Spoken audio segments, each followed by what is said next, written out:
റോഡരികിൽ പരിക്കേറ്റ് കിടന്ന പൂച്ചക്കുട്ടിയെ ശുശ്രൂഷിക്കുന്നതിനായി എടുത്ത് ബസ്സിൽ കൊണ്ടുപോകവേ യുവാവിന് നേരെ കണ്ടക്ടറുടെ ആക്രമണം.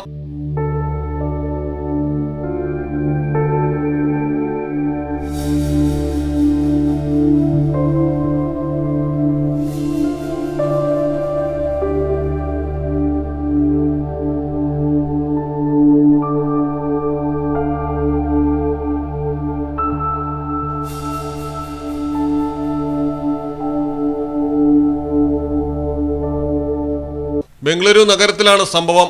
BMTC ബസ്സിലെ കണ്ടക്ടറാണ് മിണ്ടാപ്രാണിയുടെ ജീവൻ രക്ഷിക്കാൻ ശ്രമിച്ചയാളെ ക്രൂരമായി മർദ്ദിച്ച് വഴിയിൽ പിടിച്ചു തള്ളിയത്. ഡിമാർട്ട് ജീവനക്കാരനായ മഞ്ജുനാഥ് ജോലി കഴിഞ്ഞു പോകുമ്പോഴാണ് പരിക്കേറ്റ് ഉപേക്ഷിച്ച നിലയിൽ പൂച്ചക്കുട്ടിയെ സ്ഥാപനത്തിന് മുന്നിൽ കാണുന്നത്.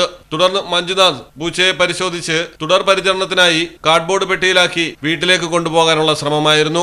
സാറ്റലൈറ്റ് ബസ് സ്റ്റാൻഡിൽ നിന്ന് പീനിയ സെക്കൻഡ് സ്റ്റേജിലുള്ള ബസ്സിൽ യാത്ര തുടർന്നു. ഇടയ്ക്ക് പൂച്ചക്കുഞ്ഞ് കരഞ്ഞതോടെ കണ്ടക്ടർ രോഷാകുലനാവുകയായിരുന്നു. മൃഗങ്ങളെ ബസ്സിൽ കയറ്റാനാകില്ലെന്ന് കണ്ടക്ടർ തർക്കമായി. ഇതിനിടയിൽ യുവാവിന് നേരെ ആക്രമണവും ഉണ്ടായി. ഒടുവിൽ മഞ്ജുനാഥിനെയും പൂച്ചയും കണ്ടക്ടർ സിഗ്നൽ പോയിന്റിൽ ഇറക്കി വിടുകയായിരുന്നു.